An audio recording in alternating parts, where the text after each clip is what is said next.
Hello everyone, this is Defense Politics Asia, and this is the Frontline Changes Report. And today's report is, oh my freaking god, it's crazy. The fog of war has been lifted on quite a number of places. A lot of massive intel drop, and some of this is massive. So we're gonna go through the whole list first. And I did notice someone say that I forgot about Prashestivka yesterday. So we talked a little bit on that today as well. So there's frontline changes at Kameshevka over the Kursk front. We jump to the Pischane front with frontline changes over at Kuliakivka. You can see how big it is. Over at Nevsky, the whole shebang over here at Nevsky. And then we have Zaliniansky over in the Bakhmut front. Klishchievka over at the South Bakhmut. And then Pivnichne over at the New York front, Torex. Lyodinivka, check out this dig. This poke, and then over at New York. Hostre over at the Donetsk front. You can see another crazy shit over here. Georgievka, Voleda region, Pavlivka, as well as Prashestivka, some crazy shit as well over and Makarivka at the Velikonovo sector of the Donetsk front. So we're going to jump first to Kameshevka. As usual, frontline changes report, you tend to do clockwise direction. Over at the Kursk front, Ukrainian mapping have claimed that they have taken this series of forest line region of Gali, whatever you call this, at Kameshevka. So let me draw. So the Ukrainian mapping claim that they have taken this area here. So this is a bit more advanced than their previous claim. So it's interesting. This is also somewhat not corroborated, but there is fighting in this region as mentioned by the Russian sources. But the Russians say that they are clearing the settlements, while the Ukrainians say that they have captured like half of it or somewhat. So no idea what the hell is happening, but this is just a claim. This is not a capture. So this is the frontline change over at the Kursk front. We jump all the way to the Pischane front at Kuliakivka. The Russians continue to march closer and closer to the crossing at Senkove and Kuliakivka.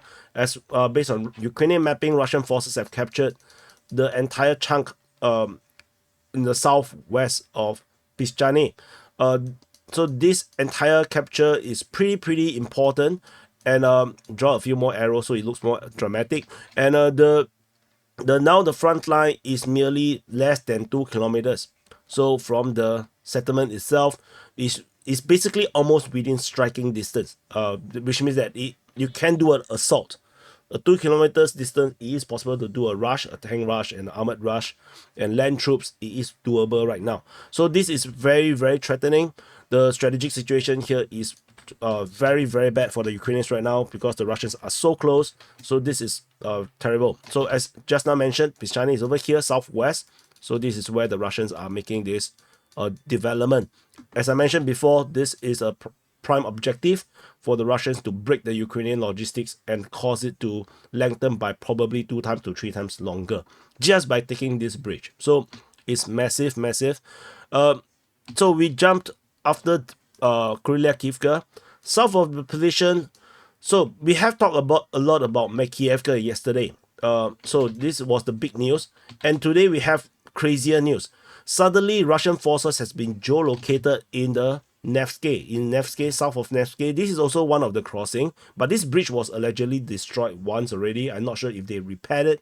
Russian forces raised the flag right at this Nevsky center. This is a town center, and basically they have raised the flag around here, confirming the Russians have somehow managed to arrive to this area here.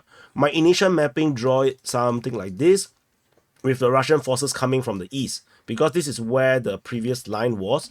So this was the previous line. So I think the attack coming from this side makes perfect sense. However, the Russian mapping, so this area is captured. Okay, this is captured. But the Russian mapping is even more crazy.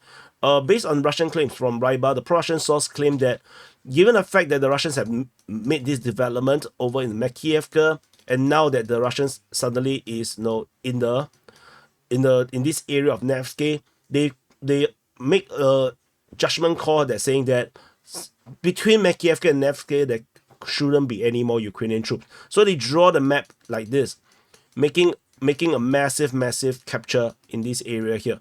So I would say that this is a bit overly optimistic, in my opinion, but this is what the Russian mapped. So this area that they claim is 14.4 square kilometers is massive. The one that I drew is around just 3 kilometers, 3 square kilometers. So this is a bit a lot, because there is still another crossing around here in Nevsky, north of the flag raised position. And further up north, I don't think I saw any more crossing. Maybe this is a crossing. Yeah, this is a crossing. So there is still at the very least 2 crossings we can see on the satellite imagery. So it's a bit of a stretch, I would say, to claim that the Ukrainians lost all this territory. But this is the Russian claim. So I just want to put this clearly. In terms of DPA's position, I think that the only one credible is like all the way down from the east, because this is where the Russian salient is. This is where the Russians were, and this makes perfect sense to continue this push towards the crossing towards Novolubivka. Whatever it is, this is the frontline changes. Then we jump all the way to Zalynyansky in the northern part of Bakhmut. The Ukrainian mapping have claimed that they have retaken this entire area here. I actually cannot remember who was the one that reported this change. Maybe it could be Deep State UA, but tentatively, because of this reversal, I still going to put this as a Ukrainian claim at Zalynyansky. I'm not going to put this as a capture. So we'll wait for geolocations to invalidate or validates all these changes, because it feels a bit weird. But yeah, whatever it is, if it's Ukrainian first reported this, then maybe it is a capture or recapture, or it actually never happened. But yeah, let's just leave it as it is for now, or just change it on the Ukrainian mapping. So after that, we have some frontline change over at Klishchiivka. For the first time in a long time, Ukrainian mapping have changed the gray zone around here as Russian capture. So this has never been really in a doubt that to be under Russian control, but somehow they made this change. Then they highlighted that they made changes at Klishchiivka, and this was the change. So yeah, so this is a situation over in Klishchiivka. I think it's a nothing burger, generally speaking, because the front line have already moved to Stopolsky and whatnot. So fighting is reported at the Bilahora. To believe Ukrainians are still at Klishchiivka is unbelievable. Like, no, seriously. Those are some daredevils, to dare to go so deep into enemy territory. So we jumped to the New York front, and where we have some of this very crazy shit that is happening around here. First thing first, Ukrainian mapping have confirmed Russian forces have captured everything, the rest of the Dacha regions around Pivnishny, and this prompts DPA, you and me, to declare Pivnishny as captured by the Russian forces, because there's no more Pivnishny left. Is fully captured now by the Russian forces. So Russian forces captured Pivnishny. So at Torex itself, there is still more frontline changes. Russian forces continue to advance into the center of Torex. And as I mentioned previously, I think in the situation report, I say that this is not the citadel. There is no more high-rise citadel areas, generally speaking, probably except for Voleda. The Russians basically just walked into this high-rise zone, and based on Ukrainian mapping, the Russians have already taken at least 2 of the buildings, but the gray zone is bigger, slightly bigger. So maybe the Russians are storming now the center. So this is basically really at the center of Torex. You can see that the Russians have entered into this area here. So very significant change, because this is going to look quite serious, as the entire status of this southern part of Torex is unknown. Previously, Russian forces has been geolocated in the south of this location. Ukrainian mapping totally don't admit that this has ever happened, and yet we kept having fighting reported at Skibinivka somehow. Because for me, the only way was the Russians have some kind of capture around here to reach Skibinivka. And now situation got even more mysterious, because now we have geolocation of Russian forces right in the middle of Leonidivka. How the hell do they get into the middle of Leonidivka? I have a lot of ideas, but you know, there's no source to really, you know, put it. So first thing first, Russian forces now in Leonidivka. This is very mysterious. It's super far from the front line. We are talking about like 3 kilometers, 3 to 4 kilometers from the established front line. So this is actually very far. It's 3 kilometers from the Russian line, the Russian mapping, front line. So if Ukrainian line is around 3 to 4 kilometers, so it's pretty far, and and yet we need to put into consideration that Ukrainian forces may still have control over the northern part of Nelipivka, and there is heavy entrenchments around here. So I can only draw it in a more conservative way like this, which is a very phallic shape front line, which don't make a lot of sense generally speaking, because that would mean that the Russians have to storm in a straight line all the way up and just to plant troops there, and they will be very, very under supported, which don't make a lot of sense. That means that they won't be able to resupply or reinforce these people easily. I don't think this makes a lot of sense. Which means that there's a high chance Russian forces may have already overrun Nelipivka. The Russians may actually have already overrun Nelipivka, and the fighting is now already progressing to Leonidivka. And there's a high chance that the Russians may also have expanded control in the northwest of New York already. So this is what I think is currently happening. But we don't have objective means to corroborate my hypothesis, and there is just not enough information. There's no sources that is able to give us the kind of mapping, nor have the geolocations to confirm this change. So this is a very out of the blue. It's like the fog of war. Suddenly there's a empty patch suddenly open up, and you see the sunlight through the fog, and then it's like, what? It was sunny. So you know the kind of situation. So, and the fighting last reported in Nelipivka was on the 19th. Now today is the 22nd. So this report is for the 21st. So already 2 days since there is fighting reported in Nelipivka. Skibinivka was on the 20th. So you can see that there is some kind of progression where there is no more fighting in Nelipivka, and the fighting continued to be reported at Skibinivka. So there is this chance, you see, there's this chance that the Russians have actually progressed, and now they have continued to make this progress from this area here. So anyway, just take note that this is the kind of a weird situation that we are looking at right now. I'm not sure if I have a thumbnail imagery, but okay, never mind, it's okay. So after the Leonidivka, New York region, we go to Hostre. So this is yet another crazy area. So first thing first, I want to show you Deep State UA's mapping. So this is their today's mapping. This is Krasnohorivka, Hostre, Oleksandropil, Maximilianivka, Georgievka. So yesterday. So let me remove the circle. Yesterday, today. Now you know why I don't trust gray zones, because you see that if the Russian front line was already just like this, which is basically DPA's mapping, generally speaking, then this doesn't look that big. You see what I mean? But the gray zone is used to cover up Russian captures, and as a result, now it looks stupid because the front line continues to move on, and now it looks stupid. It looks like as if that the Russians have made severe advances, but actually it's not.